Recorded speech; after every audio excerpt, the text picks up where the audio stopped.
Hello there, hello there, hello there.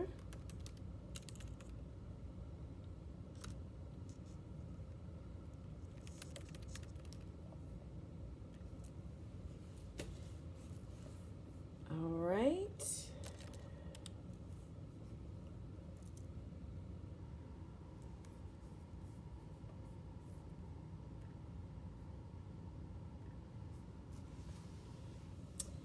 All right, good morning, everybody. I am on the road. I am in Detroit, but of course, I am dealing with everything that's going on with the coronavirus. And in fact, I've been writing statements for clients and all of that. So I thought it would be well worth our time and energy for me to go live talking about Lakewood Church. They have suspended their services, and if other churches should follow suit and do the same thing. So, y'all ready? Go ahead. I'll give you a little bit more time to come on. I want to make sure that, of course, I am doing this over on YouTube. So, I want to give you guys a second to make sure everybody's in place. All right.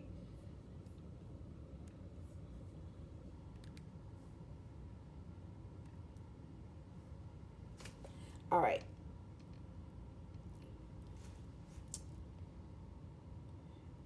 Let's see if I can do this. Hold on, you guys. I want to make sure that I have. There we go.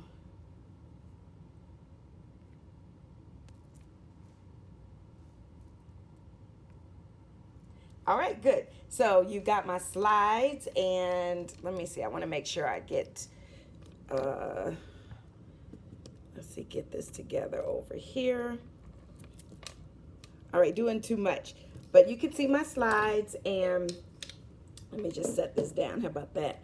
All right, so of course we're talking about the coronavirus, and of course it's very dangerous, so we're not making light of the situation, but you know, it's real talk. A lot of churches are in a quandary because to not host service on a Sunday really could affect the church financially. So what I'm going to do today, let me just get my notes here. Sorry about that, you guys. Here we go. Good, I got it. I want to give you a little background, and then I want to talk about kind of what our options are. All right. So I, of course, again, welcome you guys to my YouTube channel. Please, please, please make sure that you subscribe to my channel and then hit the bell for the notification so that you will be alerted when I go live. All right. So I am on the road in a hotel room, so I'm trying my best to do this and stay focused. All right. So, hey, Larry, glad to see you guys on. Hello, Jessica. Glad to see you on as well. All right, so let's get started. When the coronavirus comes to church, we got to keep worship safe. It's really important. You know, I'm not here to say whether a church should have service or not, but I am here to give some wise counsel as to how to do it and to keep it safe. So, according to the CDC, this is a new disease that we're, of course, learning more about how it spreads. Right now, the severity of it is, right now they're saying that it spreads person to person. So the virus is spread mainly from person to person, pretty much people that are 6 feet from each other. Y'all know in church, we are shoulder to shoulder with each other. So it is very, very serious. It passes or transfers through respiratory droplets produced when an infected person sneezes or coughs. And then these droplets can land in your mouth and, of course, inhaled in the lungs of someone. And then, of course, then that person is sick. So this is very serious, you guys. This isn't something that we should make light of. I'm looking at the CDC's I'm looking at the CDC's website because I made some notes here. It says, can someone spread the virus without being sick? People are thought to be the most contagious when they are most symptomatic, meaning when they are the sickest. Some spread might be possible before people show symptoms. There have been reports of this occurring. So spreading can happen with contaminated surfaces or objects. I've been traveling. I was in the Dominican Republic last week. I'm in Detroit this week. I go to New York this weekend. So got a lot of travel on my plate. And, I'm thinking about the surfaces that I touch. I'm thinking about the people I sit next to on the airplane, thinking about, elevator buttons, am I going to push them? I was yesterday here in Detroit. I went to, no, when I was in Atlanta, coming through Clear. You have to put your fingers on the little thing to get clearance. And I asked the guy, I saw that they had disinfectant there. And so I just watched, between each person if they cleaned it. And they didn't. And so I asked them to please clean it for me. Well, when they cleaned it for me, they cleaned all of them. So literally they kind of shut down the line and then they started cleaning it. But I didn't care because, of course, my safety matters to me. And so I was really disappointed that they weren't making it a practice to disinfect between each person. But it is that serious, all right? So let's keep going here. So the CDC gives 4 things that we should do, and they say stay home when you're sick. That's a no-brainer, you guys. We got to stop this trying to be Superwoman and Superman, thinking that in church, if we're not there, that service can't happen. Listen, if you're coughing, if you've got a fever, if you're feeling achy, I need you to stay home. All right? I need you to stay home. Do me a favor, do all of us a favor, and stay home. Everybody type that in the comment box. Stay home. That's right. So if your church is having service on Sunday, I want you to stay home. Number 2 is appropriately cover your coughs and sneezing. They're saying, sneeze and cough in your elbow if you don't have a tissue, but make sure that you just do not openly cough and sneeze. I was listening to the news yesterday and they shared that there was a lady or a passenger on a flight that was coughing, profusely. They just couldn't stop. And so they diverted that flight because the people on that airplane, they went crazy. And I would have had a lot of concern as well. It turned out, praise God, that the person had allergies. But you got to take that really, really serious. So if that's you, if you're coughing and sneezing and snotting and all that stuff and it's not from the Holy Ghost, I need you to stay home, all right? And then, of course, clean, frequently touch surfaces. I do that, in the airport. I've been literally keeping wipes with me at all times so that I keep surfaces clean because it's that important to me. All right. And then lastly, of course, wash hands often. Goes without saying, you got to wash your hands 20 seconds. I love that Gloria Gaynor said you can sing the hook to I Will Survive, and that will be your 20 seconds. All right. But make sure you clean your hands. And then go to the CDC's website, you all, if you're a leader at your church, and download the posters that they're offering and post those in the restrooms. All right. So as a ministry, let's go here. Let me change out my slide. Let's see. Yeah, I'm trying this new, so let me make sure I'm doing this right. Yes, first things first.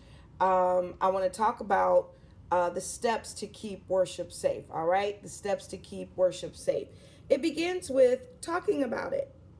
You have to talk about it, meaning issue a statement. Let your church know what it is that you're doing so that they know that you're aware, of course, of the coronavirus, but that you've got a plan in place. Don't just trust that people think that you're going to have church on Sunday. People are going to start second guessing if they're coming to church. So you got to reassure them by talking about it. Communication is key. Don't ignore it. Number 2 is, in fact, let me just change out. Here we go again. So talk about it was the first thing.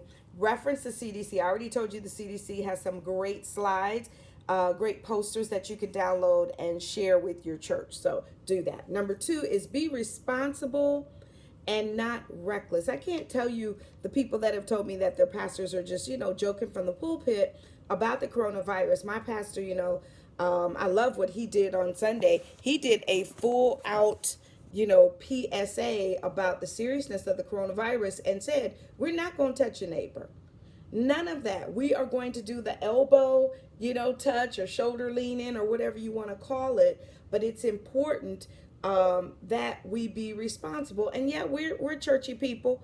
So here, I got some scripture for you. Psalm 91 and 5 through 7.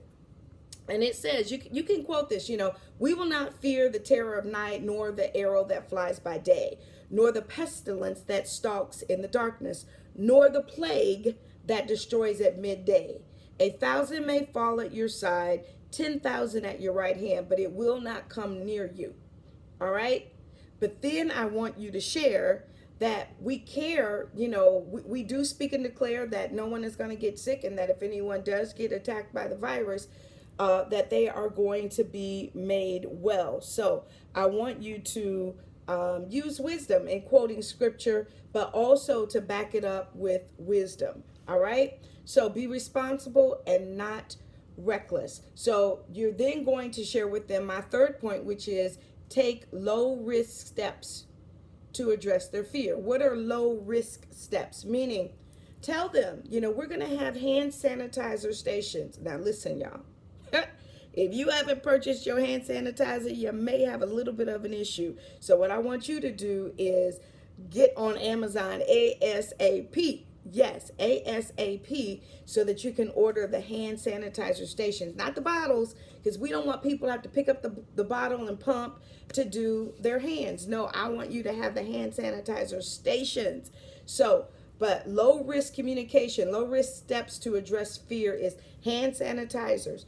Signage, having signage that says, listen, wash your hands frequently. Have the signs in the restroom, have them on the doors, on the back of the stalls. Again, another low risk is to eliminate pass the peace period. Hug your neighbor and all of that stuff. Eliminate that from your service. Just say, everybody just put your arms around yourself and, show yourself some love and nod at your neighbor. But that's how we're going to do pass the peace in this season right now. All right. And then have someone on the doors. You all know that with my book, let me look, y'all know I got to grab it. I thought I had one handy. Hold on. Let me get my book.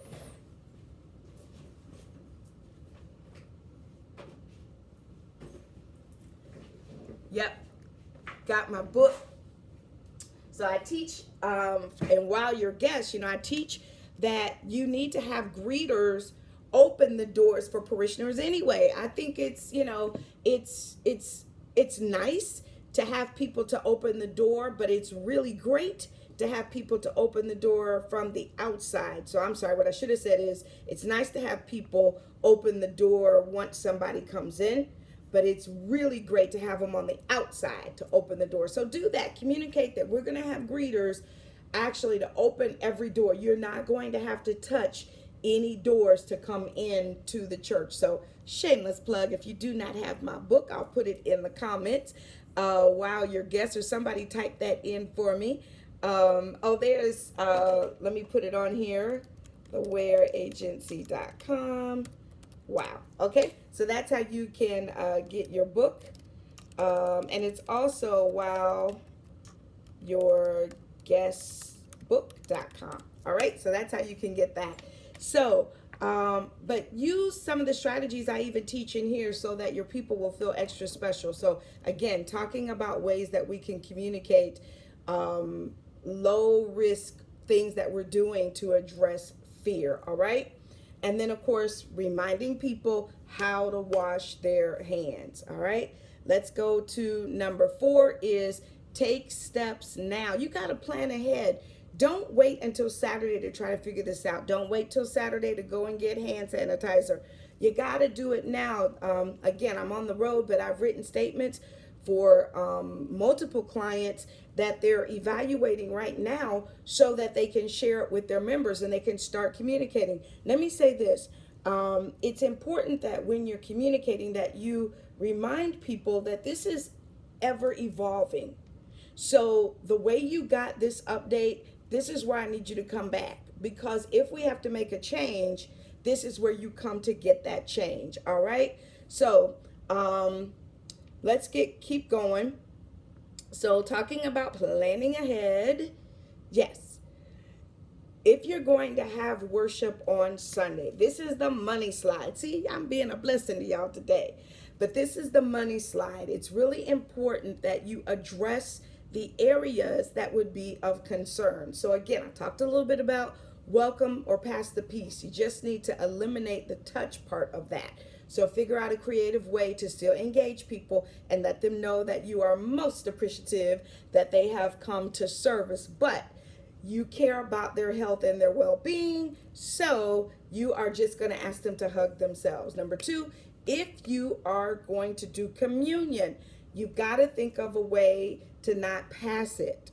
You need to have it, have those greeters with gloves on to actually hand the communion to the parishioner, and just make sure that as they are taking the communion out of the trays, that they're just touching one and giving it to the parishioner, and then they're coming to get the next one, but their hand or their gloves never touches the parishioner. All right.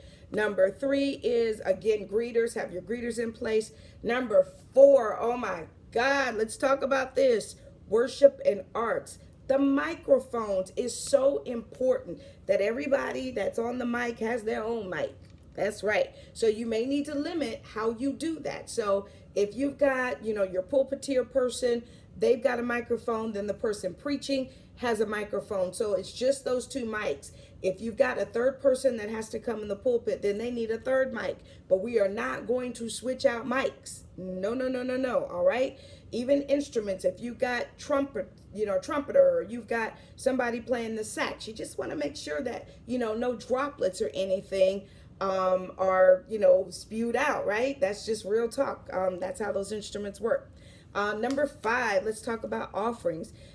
If you are not a ministry that has people walk around and give their offering, then that's what you need to do.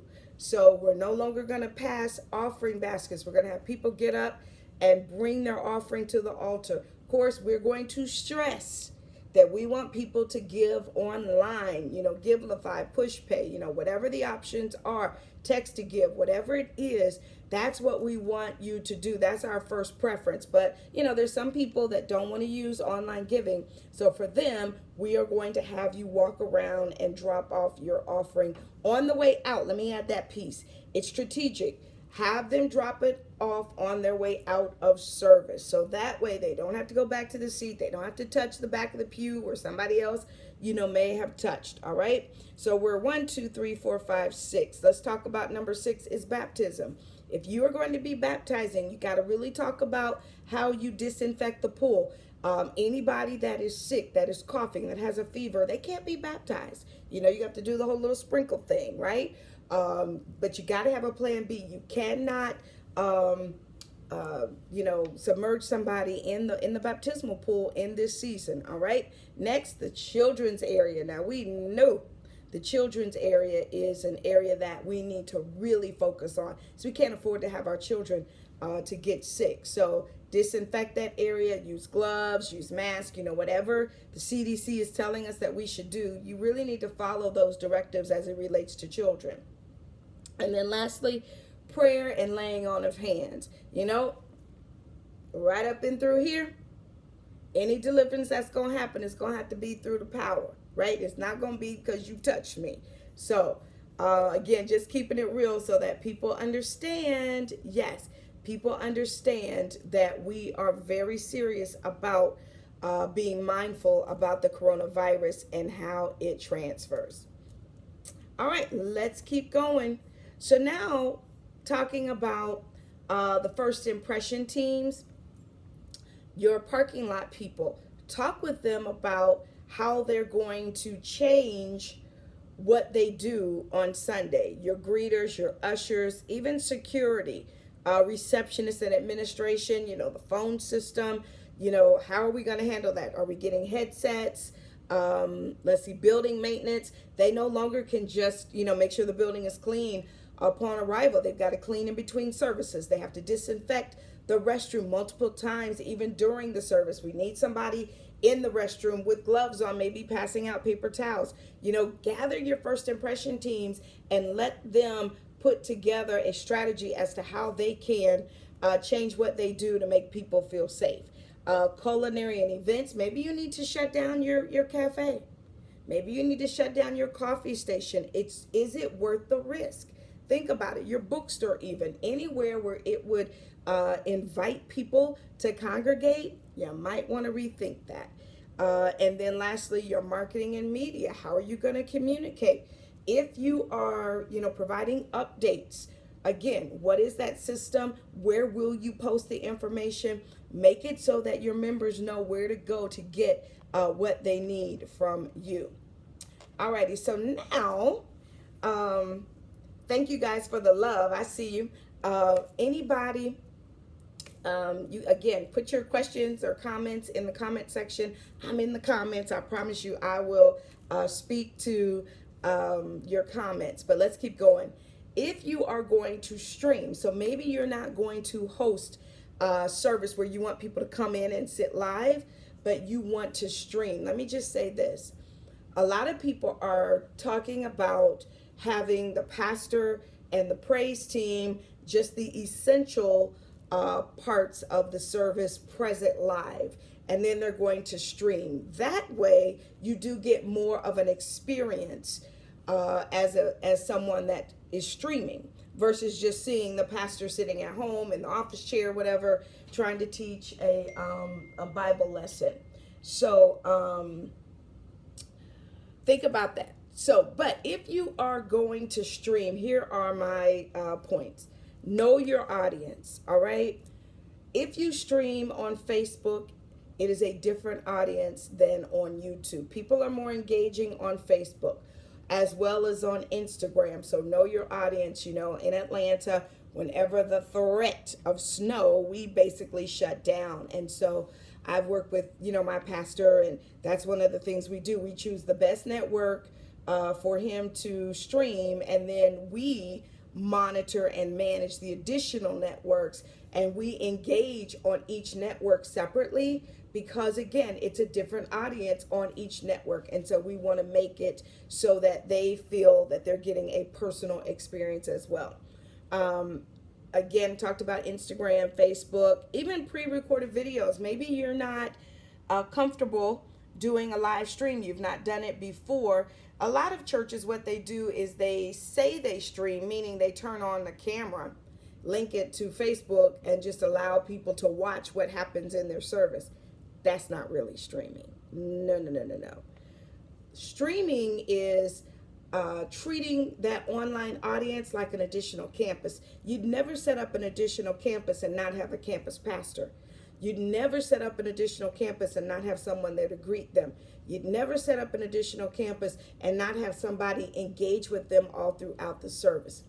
That's how you treat your stream, all right? So you can do a pre-recorded message, and you can schedule it to go live on Facebook at a certain time. You can schedule it to go live on YouTube at a certain time, all right? Or you can say, Robin, we are going to do multiple streams. We're going to stream to multiple networks. So there are different systems that you can check into. Now, again, if this isn't something that you do regularly, I wouldn't jump out there and try to do this on Saturday. Nope. You need to do it today. Today's Thursday. Plenty of time to practice, to kind of figure things out so that you can operate in excellence on Sunday. So when you use a service that will allow you to stream to multiple networks, then of course you only have to work with one camera, and then you just set up your API protocols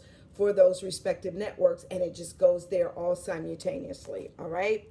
So, and then you also can choose to just stream from one network and have it show on multiple Facebook pages.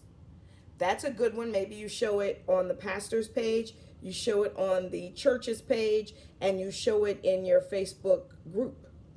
All right, so that's another option. So we'll talk about that in just a second. You have to know, again, who's doing what. If you're going to stream and you're going to have your team participate, who's on first, what's on second, and where's on third, so that you keep everything flowing. So if you're streaming live from your sanctuary and you've got your praise team there, then of course make sure you have your worship flow. You've got your script so everybody knows when to come in. However, if you decide to stream from a home office, and maybe you've got someone like me that is going to join you on hosting the stream, then make sure you practice who speaks when and what we're to talk about. Secondly, I want you to be mindful of preaching versus teaching. Yeah, I had to pause on that one. Preaching versus teaching. All right. Sorry about that, you guys. Hold on one second. Let's see here. All right. So, your delivery matters when you're on social media if you are just sitting in an office, right? Now, if you're there in your sanctuary, you got your praise team there, your musicians, and you really, bumping, that's different. You can pull that off, but just make sure that it seems organic, that it's not forced, and that it is anointed, all right?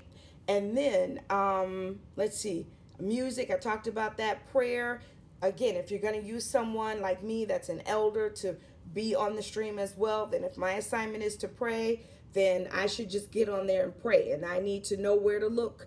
I need to look at the camera. I need to, sit properly, all of that. That's why it's important to practice, you guys.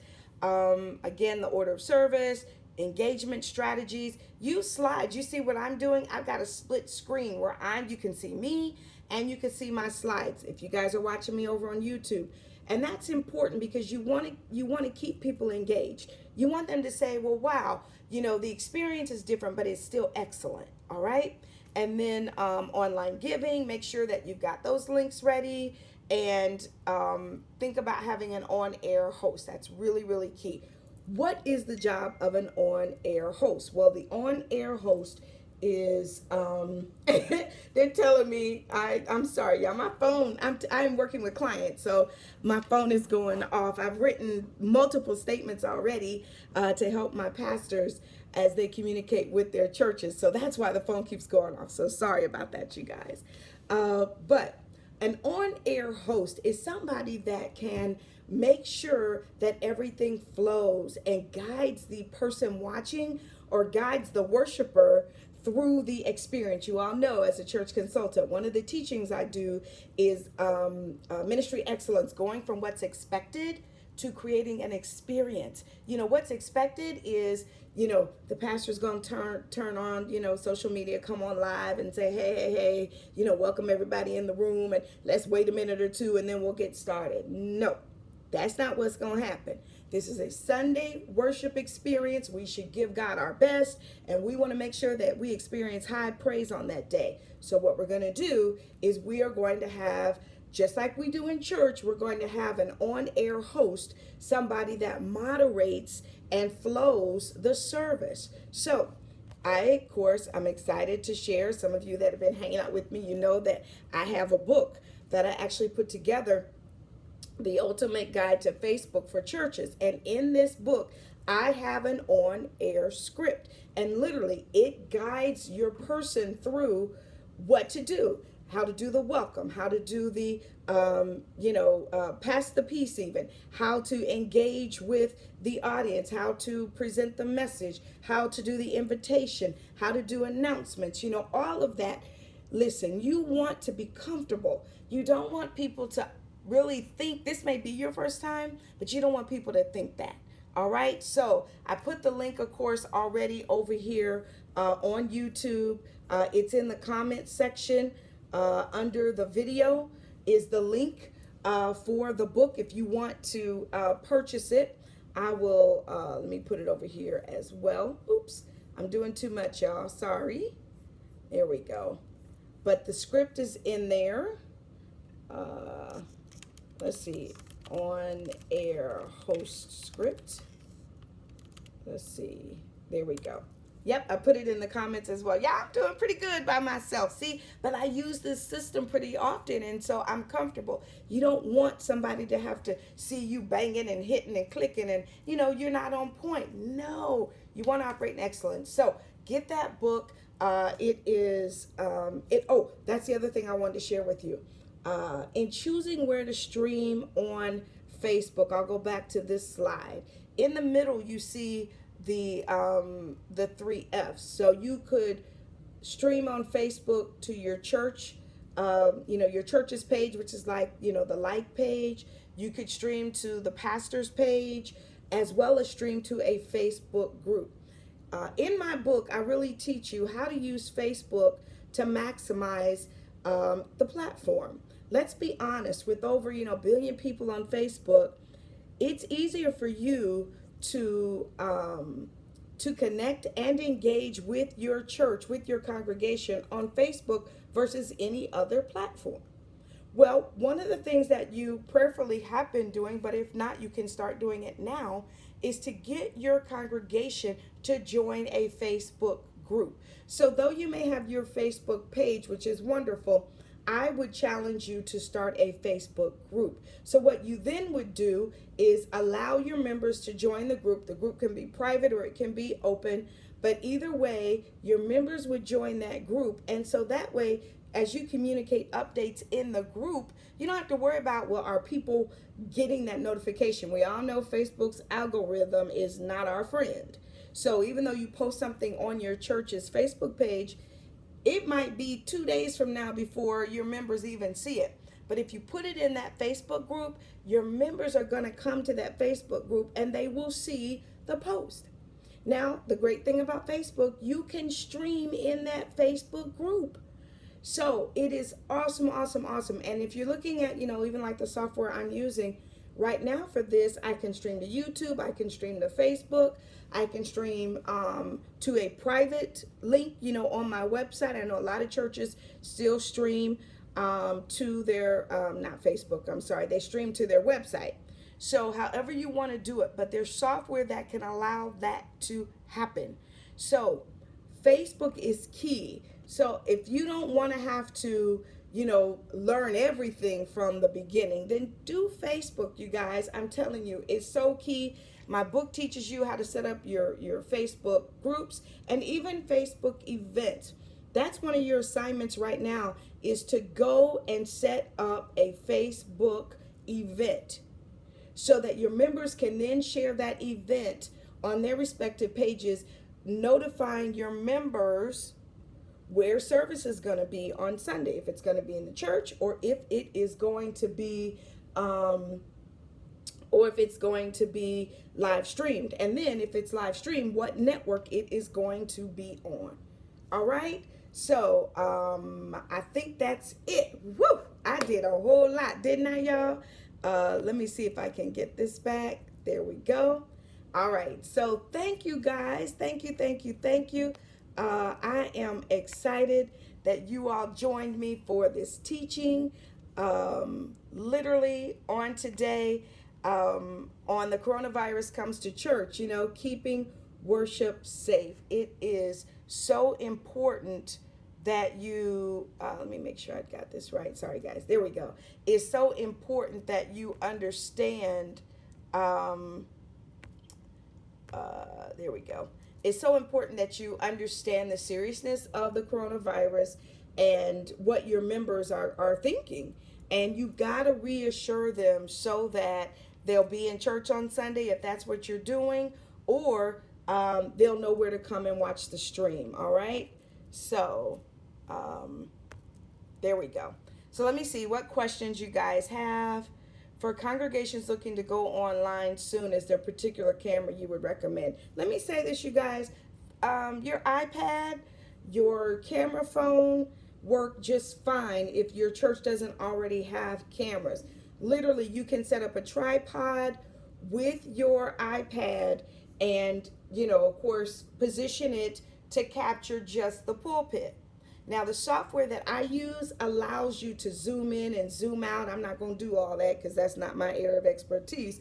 I pretty much just keep it I keep the camera on me at the same angle. So there's no particular camera. It's more important the software that you use. Okay. So thank you, Tamika, for that. Good. Larry says he enjoyed it. Thank you so much. Hey, Heather, glad to see you on. All right. What questions do you guys have? Thank you, Denise, for jumping on. I am, of course, excited to share this with you guys. Again, I take this so seriously. I want people to be safe, but I also want, for churches that are going to go live, I want them to be able to do it in excellence. So that's why I put this teaching together. So Pastor Jamal Phillips wants you all to know that the Galaxy Note 10 Plus works really well. Who would know that but him, right? So we'll take his advice on that, since everybody else is from the iPhone world, iPhone nation. I know he'll get a kick out of that. So, all right, you guys. Well, thank you, thank you, thank you. Yes, Tamika, glad to keep everybody informed. Super excited. So maybe I'll come back on before Sunday. Like I said, I'm traveling. I heard you're coming to New York City. I am coming to New York City. I will be in the Roslyn area of New York. I think I fly into JFK. So yes, y'all keep your girl in prayer. I am not going to operate out of a spirit of fear. I'm believing God that He is going to keep me. So I speak tonight. I think, they're going to stream it tonight. So make sure you guys are on Second Ebenezer Baptist Church here in Detroit. I'll be a part tonight. Elder Mark Moore preaches tonight as well.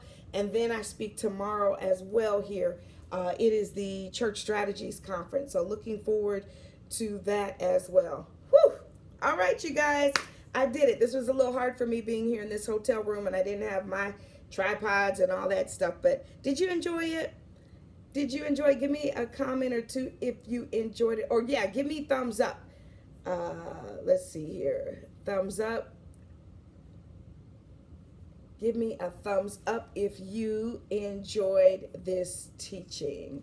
I appreciate you guys so much. I love you too. Kiss my new baby for me, Pastor Jamal. All right. God bless you guys. Okay. Heather says that's Long Island. Heather, are you going to come? I would love to see you. Absolutely. I would love to see you.